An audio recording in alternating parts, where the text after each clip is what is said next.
Hi students, welcome to Jaidev academy. APPSC group 2 preliminary ఎగ్జామ్కి prepare అవుతున్నటువంటి అందరూ యాస్పిరెంట్స్కి కంగ్రాచ్యులేషన్స్ తెలియజేస్తూ మీకు ఈజీగా 4-5 మార్కులు వచ్చేటటువంటి టాపిక్ని ఈ క్లాస్లో డిస్కస్ చేద్దామండి. మనం సిలబస్ కనుక పరిశీలించినట్లయితే ఇండియన్ సొసైటీలో థర్డ్ పార్ట్లో welfare mechanism, public policies and welfare programmes అనే టాపిక్ ఉందండి. ఈ టాపిక్ నుంచి విస్తృతంగా కేంద్ర మరియు రాష్ట్ర ప్రభుత్వ పథకాల గురించి అడిగేటటువంటి అవకాశం మెండుగా ఉందండి. వీటి గురించి మీరు క్షుణ్ణంగా తెలుసుకోవడం ద్వారా 4-5 మార్కులు పొందటానికి ఈజీగా పొందవచ్చండి. 4-5 మార్కులు పొందటానికి అవకాశం ఉందండి. కేంద్ర ప్రభుత్వం 30 పైన పథకాలను ఇప్పటికే ప్రారంభించింది. అలాగే రాష్ట్ర ప్రభుత్వం 34 పైన పథకాలను ఇప్పటికే ప్రారంభించింది. ఈ పథకాలు అంటే మొత్తంగా 64 పథకాలు తెలుసుకోవడం ద్వారా మీకు మినిమం కేంద్ర ప్రభుత్వ పథకాల నుంచి ఒక 2, అలాగే రాష్ట్ర ప్రభుత్వ పథకాల నుంచి ఒక 3 పథకాలు అయితే రావడానికి అవకాశం ఉంది. మొత్తం 4-5 మార్కుల పైనే ఈ టాపిక్ నుంచి వచ్చే అవకాశం ఉంది. అలాగే పబ్లిక్ పాలసీస్ కూడా ఇందులో నేను ఎక్స్ప్లెయిన్ చేస్తున్నాను. చూడండి, ఈ వీడియోలో మనం మెయిన్గా డిస్కస్ చేసే అంశాలు ఏంటంటే, చూడండి ఇక్కడ ఇండియన్ సొసైటీ, ఇదిగోండి థర్డ్ పార్ట్లో అక్కడ ఇచ్చాము. ఇదిగో థర్డ్ పార్ట్లో public policies and welfare programmes, ఇవి constitutional and statutory provisions for schedule castes and schedule tribes, minority, BC welfare and disabled children. ఇది రాజ్యాంగపరమైనటువంటి రక్షణలండి. మనం ఈ టాపిక్ గురించి కనుక డిస్కస్ చేసుకుంటే ఇందులో నుంచి ఖచ్చితంగా 4-5 మార్క్స్ అయితే రావడానికి మీకు అవకాశం ఉంది. దానికి సంబంధించినటువంటి ఈ యొక్క టాపిక్ నేను మీకు ఇక్కడ చూపిస్తున్నా. చూడండి, కేంద్ర ప్రభుత్వ పథకాలండి, ఫ్లాగ్షిప్ ప్రోగ్రామ్స్ అన్నమాట. ఇదిగోండి ఫ్లాగ్షిప్ ప్రోగ్రామ్స్, ఇప్పటివరకు ప్రారంభించినటువంటి అత్యంత ముఖ్యమైనటువంటి కేంద్ర ప్రభుత్వ పథకాలని మీకు ఈ క్లాసులో నేను చూపిస్తున్నా. చూడండి, ఇవ్వండి ఇక్కడ మొత్తంగా చూసినట్టయితే 30 పథకాలు అయితే మీకు ఇవ్వబడినాయి. మరి వీటిలో మీరు ఎంతవరకు వీటి మీద మీకు నాలెడ్జ్ సంపాదించారో తెలియదు, కానీ ఇందులో నుంచి ఖచ్చితంగా ఒక 30 బిట్స్ కనుక మీరు చదువుకున్నట్లయితే ఇందులో ఖచ్చితంగా మీకు మంచి మార్కులు వచ్చే అవకాశం ఉంది. ఫర్ ఎగ్జాంపుల్ కనుక చూసినట్టయితే ఈ పథకాలన్నీ చూడండి. ఇందులో జల్ జీవన్ మిషన్ 8వ కేంద్ర ప్రభుత్వ పథకం. ఇది వెరీ వెరీ ఇంపార్టెంట్. దీన్నే జేజేఎం అంటారండి, జల్ జీవన్ మిషన్.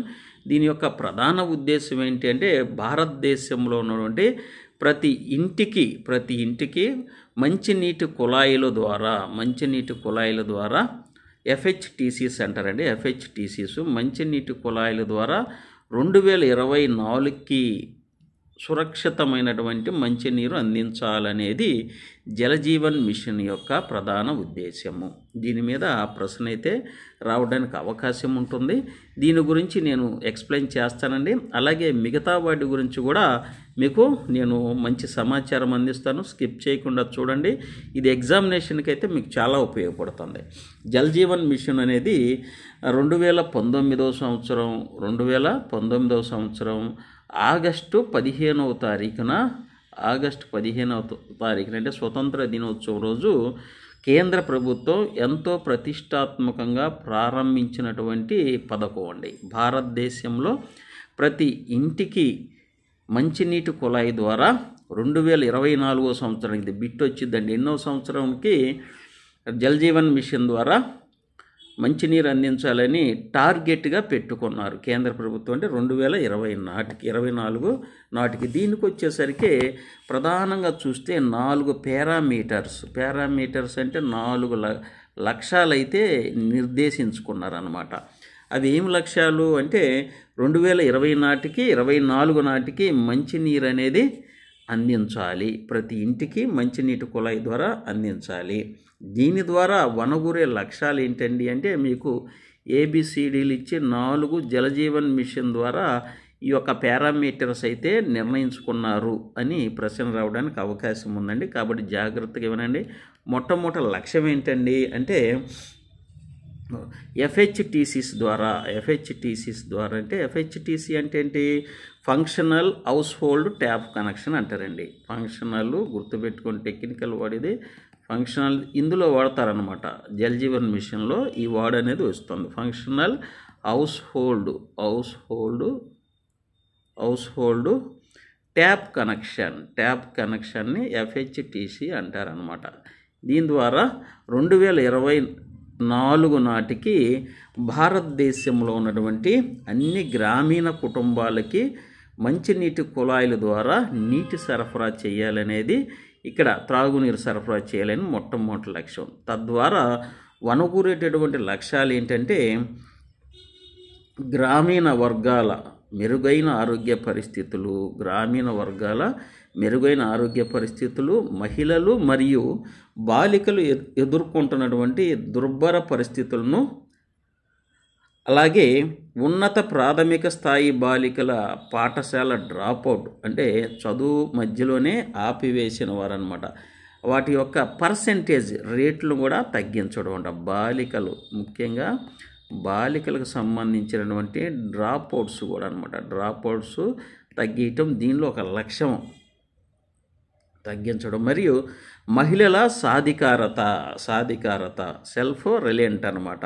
అలాగే గ్రామీణ వర్గాలకు ఉపాధి అవకాశాలు మెరుగుపడటం వంటి 4 కీలకమైనటువంటి కొలమానాలను సాధించడానికి ఈ మిషన్ అయితే ప్రయత్నం చేస్తుంది. మూడోది ఏంటండి, మహిళల సాధికారత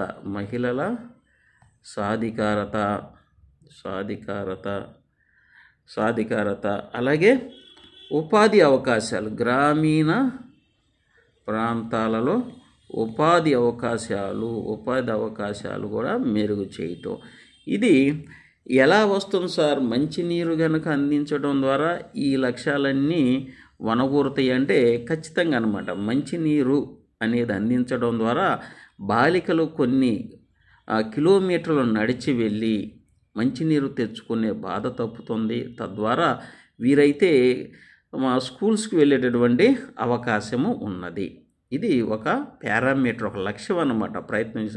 అలాగే మహిళల సాధికారత, ఈ మంచినీరు అందించడం ద్వారా, శుద్ధమైన నీరు అందించడం ద్వారా అనారోగ్య పరిస్థితుల నుంచి కాపాడుకోవటం, అలాగే మంచినీరు అందించడం ద్వారా అనారోగ్య పరిస్థితులను కాపాడుకోవడం కాకుండా అస్తమానం హాస్పిటల్స్కి రోగాల బారిన పడి హాస్పిటల్కి వెళ్ళేటటువంటి బాధ కూడా తగ్గుతుంది. తద్వారా ఆర్థికపరమైనటువంటి లాభం కూడా చేకూరుతుంది. గ్రామీణ ఉపాధి అవకాశాలు, నీటి మీద ఎక్కువ దృష్టి కేంద్రీకరించకుండా మిగతా సమయంలో మీరు పనులు చేసుకోవడానికి ఉపయోగపడుతుంది. ఇవన్నీ ఈ యొక్క లక్ష్యాలను సాధించడానికి జల్ జీవన్ మిషన్ అనేది ప్రయత్నం చేస్తున్నట్టుగా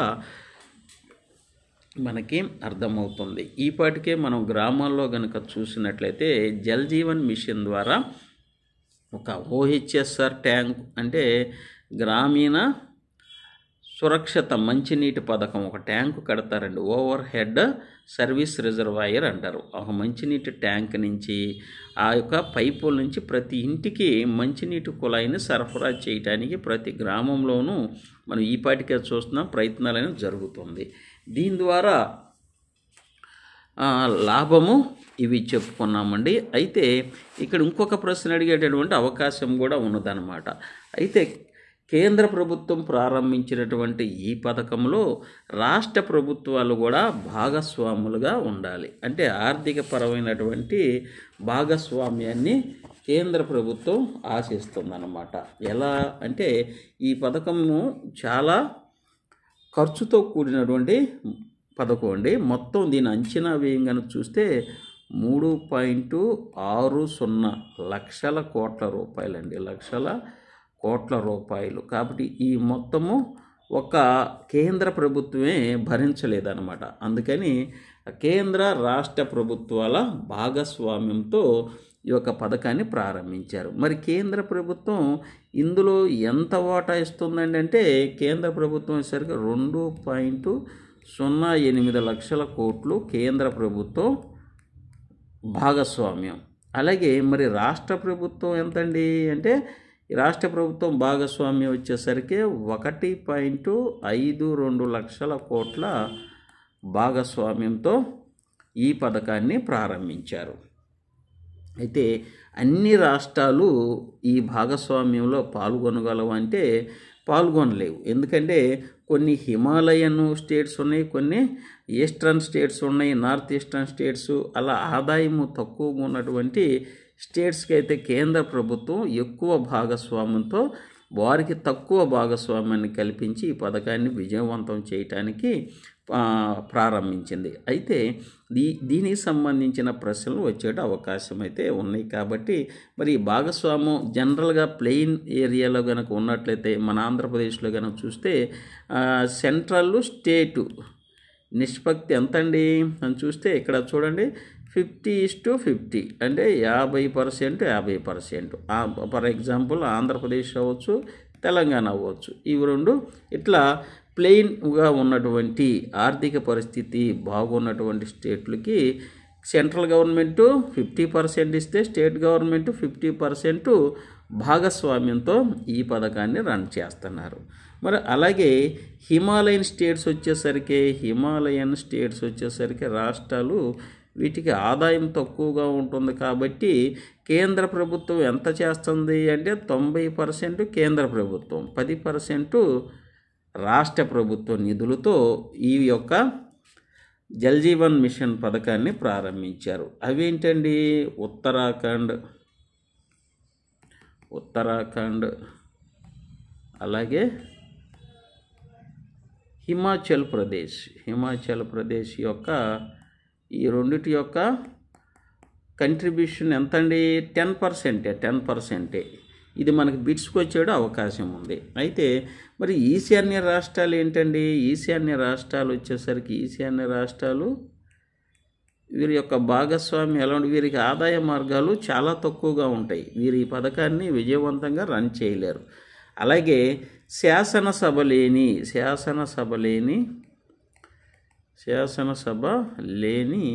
కేంద్రపాలిత ప్రాంతాలకు కూడా వారి యొక్క కంట్రిబ్యూషన్ ఎంత అంటున్నారండి?